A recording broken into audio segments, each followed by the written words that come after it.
बिहारी लाल की जय। और जैसे जोर से जयकारा लगाया ना तो मैया की नींद खुल गई। माँ ने कहा कि स्वामी बताइए ना आगे क्या हुआ। आप कह रहे थे कि रावण आता है मियाँ का हरण करके ले गया, उसके बाद क्या हुआ? भोलेनाथ ने कहा देवी मैंने राम का राज्याभिषेक करा दिया और तुम अभी सीता हरण में अटकी हुई हो। बोली मैं तो सो गई थी, फिर कथा सुन कौन रहा था? भगवान भोलेनाथ क्रोध में आकर के अपने त्रिशूल को आदेश करते हैं कि जाओ जाकर के देखो, जो भी छुप करके कथा सुन रहा था उसका वध कर दो। यहाँ पे एक प्रश्न उठता है सज्जनों की, भगवान भोलेनाथ देवादिदेव महादेव हैं और आखिर भगवान भोलेनाथ ने उस पक्षी को मारने का आदेश क्यों किया?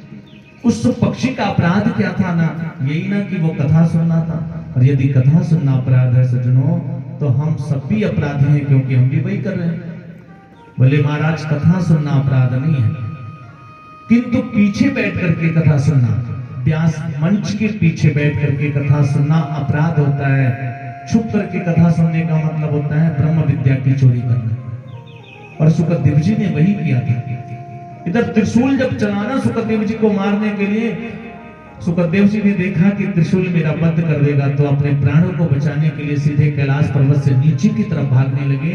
और सज्जनों जब आप कैलाश पर्वत से नीचे की तरफ आओगे ना तो बद्रिका आश्रम धाम में वेदव्यास जी की एक बड़ी सुंदर कुटिया है जिसका नाम है श्यामप्रास। उस श्यामप्रास नामक कुटिया में वेदव्यास जी अपनी पत्नी के साथ निवास किया करते हैं। वेदव्यास जी को कोई संतान नहीं है। दोनों लोग बैठ करके आपस में बात कर रहे थे, इतने में उनकी पत्नी को बड़ी जोर से जमाई आई। जमाई समझ रहे हैं ना, जब किसी को जमाई आता है तो लोग क्या करते हैं, मुंह खोलते हैं कि बंद करते हैं? बड़ा सा मुंह खोलते हैं। और जैसे मुंह खुलाना तो वह सुख पक्षी उड़ते उड़ते गया और उनके मुख के माध्यम से उनके गर्भ में जाकर के प्रवेश हो गया। इधर इस त्रिशूल ने सोचा कि यदि उस सुखदेव को उस पक्षी को मारना है तो पहले इस ब्राह्मणी का, ऋषि पत्नी का वध करना पड़ेगा। और यदि मैंने ऋषि पत्नी का वध किया तो मुझे ब्रह्म हत्या लग जाएगी। सो त्रिशूल वहीं से वापस हो जाता है। यही श्री सुखदेव जी महाराज हैं जो 12 वर्षों तक अपने मां के गर्भ में निवास किए। अब विचार करिए कि शास्त्रों में वर्णन आता है कि गर्भवासम समम दुखम न भूतो न भविष्यति। इस गर्भ में जीव को जितना दुख हुआ है ना, न कभी होगा न कभी हुआ है। उस गर्भ को जिसकी सारी दुनिया बुराई करती है, उसी गर्भ में जब सुखदेव जैसा भगवान का भक्त पहुंचता है ना तो गर्भ को एक मंदिर बना देता है। आज वेदव्यास की पत्नी अपने पति वेदव्यास से कहती है कि स्वामी कभी कभी मेरे गर्भ के अंदर से ना वेद मंत्रों की ध्वनियां सुनाई देती हैं, वेद मंत्रों के मंत्रोच्चारण हुआ करते हैं। वेदव्यास कहते हैं कि देवी तुम्हारे गर्भ में जरूर कोई बहुत होनहार बालक पल रहा है। 12 वर्ष व्यतीत हो गए। वेदव्यास जी कहते हैं कि बेटा तुम बाहर आ जाओ, तुम्हारी माँ को तकलीफ होता है। सुखदेव जी उस गर्भ के अंदर से कहते हैं कि पिताजी मैं बाहर नहीं आऊंगा, और यदि मैं बाहर आ गया तो मेरे ऊपर भी भगवान विष्णु की माया का प्रभाव हो जाएगा। मैं जो इस गर्भ के अंदर बैठ करके अपने भगवान का भजन कर रहा हूं ना, वो सब मुझसे छूट जाएगा। वेदव्यास जी ने कहा कि मेरा आशीर्वाद है आपके ऊपर, ऐसा कोई माया का प्रभाव नहीं होगा।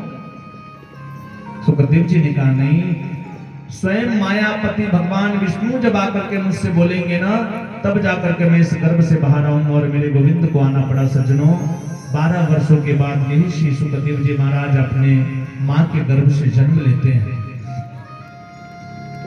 और जन्म लेते ही सीधे संन्यास आश्रम की तरफ भागने लगे। उनके पिता वेदव्यास उनके पीछे पीछे दौड़ रहे हैं, पुत्र पुत्र रुको तो सही, बेटा बेटा देखो तो सही। लेकिन ऐसा वीतरांग जिसका पुत्र हो, जिसको वेदव्यास जैसा व्यक्ति भी वापस नहीं ला पाए। वर्णन आता है कि जब सुखदेव जी जा रहे थे ना तो रास्ते में कुछ स्त्रियां निवस्त्र होकर के स्नान कर रही थी। उसी रास्ते से सुखदेव जी गए, उन स्त्रियों को कोई लज्जा नहीं आई। लेकिन उनके पीछे पीछे जब उनके पिता वेदव्यास जी उसी मार्ग से जा रहे थे ना तो उन्हें देख करके सारी स्त्रियां अपने वस्त्रों को पहनने लगी। वेदव्यास जी ने पूछा कि बेटी अभी इधर से मेरा युवा पुत्र गया है, जो कि युवा है, उसे देख करके आप लोग को लज्जा नहीं आई, और मैं आपके बाबा के आपके पिता की उम्र का हूं, मुझे देख करके आपको लज्जा आती है? उन स्त्रियों ने जवाब दिया हे वेदव्यास जी, आपको स्त्री पुरुष का भेद पता है और आपका पुत्र जो सुखदेव है ना, ये स्त्री पे पुरुष का जो भेद है ना, इस भेद से वंचित है, संसार के मोह मायाओं से वंचित है, इसलिए उसे देख करके हमें लज्जा नहीं आई, लेकिन आपको देख करके हमें लज्जा आती है। बड़ा सुंदर वर्णन किया है वेदव्यास जी ने। यम प्रवजन्तमनुपेतमेतकृत्यं द्वैपायनो विरहकातुर्याजुआवः पुत्रेति तन्मयतया तवनो विनेतु सर्वभूत हृदयं मुनिमानतोऽस्मि। आज आदरणीय वंदनीय श्री सुखदेव जी महाराज को हम सभी लोग प्रणाम करते हैं। श्री सुखदेव जी का पावन चरित्र। सुखदेव जी परम संत हैं सज्जनों, और संतों की सानिध्य जीवन को संवार देती है, संतों का चरित्र जीवन को संवार देता है। कल भी मैंने कहा था कि यदि संत कृपा कर दे जीवन में ना, तो परमात्मा को विवश होकर के उस व्यक्ति के ऊपर कृपा करनी पड़ती है। सो कभी भी अगर कोई संत मिले, संत का मतलब लाल पीले कपड़े का नाम संत नहीं होता। सच संत की परिभाषा बताई गई है कि संत हृदय नवनीत समान। संत का हृदय कैसा होता है? नवनीत।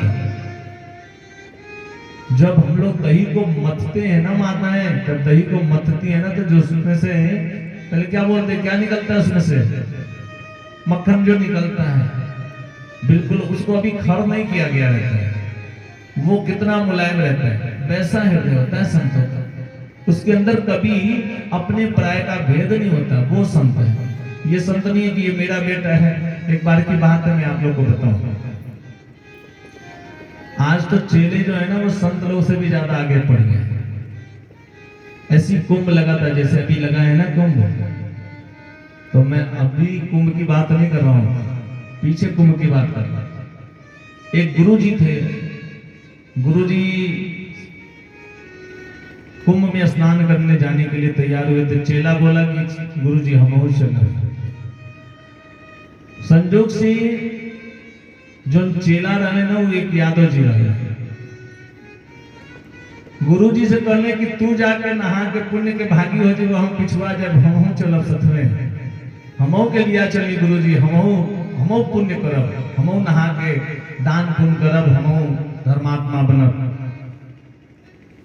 गुरुजी कहले चला ठीक बा, ना मन बताई, झोला पकड़ा हमार, झोला वाला देने साथ लेके चल गए।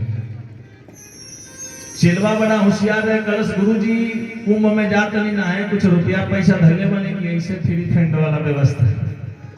कहले हम लोग संत आदमी हैं, हमें पैसे की क्या आवश्यकता है, ट्रेन में टिकट लगना नहीं है, वहां जाएंगे तो तमाम अन्न क्षेत्र चल रहा है, कहीं ना कहीं भोजन मिलेगा ही, सो पैसे की क्या जरूरत है, जा करके स्नान करके चले आना। दोनों लोग चल दिए। लोग जैसे नदी के किनारे पहुंचल लोग, तो वही जाएगा बोर्ड लगल है, बोर्डवा पे लिखल है कि डूबने वाले को बचाने वाले को, डूबने वाले व्यक्ति को बचाने वाले को 5,000 रुपया इनाम दिया जाएगा। गुरुजी जब बोर्ड पढ़ने तो कहीं चला, रुका रुका रुका, पैसा की व्यवस्था हो गई। कहले वो कैसे? कहले देखो का लिखल है, डूबते हुए व्यक्ति को बचाने वाले व्यक्ति को 5,000 रुपया इनाम दिया जाएगा। कहले सेकर मतलब? गुरुजी कहले सुना, हम पहले कूदब, हम जानबूझ के डूबे लागल, आ तू ओकरे बाद कूद के हमके बचा लिया, 5,000 में नहीं कौन ता वो पैसे। गुरुजी तुरंत नदी में छलांग लगा दिए और जाकर के जानबूझ के डूबने लगे। चिल्ला रहे बचाओ बचाओ बचाओ। चेला पानी में खड़ा रहा, लेकिन गुरुजी को बचाने नहीं दिया। गुरुजी कहले अरे मर जाए तब बचावे। कलश गुरुजी रुक जाइए। कहले 5,000 रुपया हाथ से निकला था, जल्दी बचावा हमें। कहले गुरुजी रुक जाए थोड़े देर और मर जाएंगे पहले। कहले काहे? कहले आप अगवे वाला बोर्डवा पढ़नी है, पिछवा गौरी बोर्ड लगल बहू नहीं पढ़नी है। कहले वो बोर्डवा पे का लिखल है? वो बोर्डवा पे चलवा देखलस, देखली हो पर लिखल बा कि मर जाने के बाद लाश को ढूंढ के निकालने वाले को 10,000 रुपया इनाम मिलेगा। तरोरे 5,000 के चक्कर में बनी, हम 10,000 के चक्कर में बनी। बोल वृंदावन बिहारी लाल की जय। भजन गाइए, सुन लीजिए। आइए 2 मिनट सब लोग संकीर्तन करें। संतन के संग लाग रे, संतन के संग लाग रे, तेरी अच्छी बने संतन के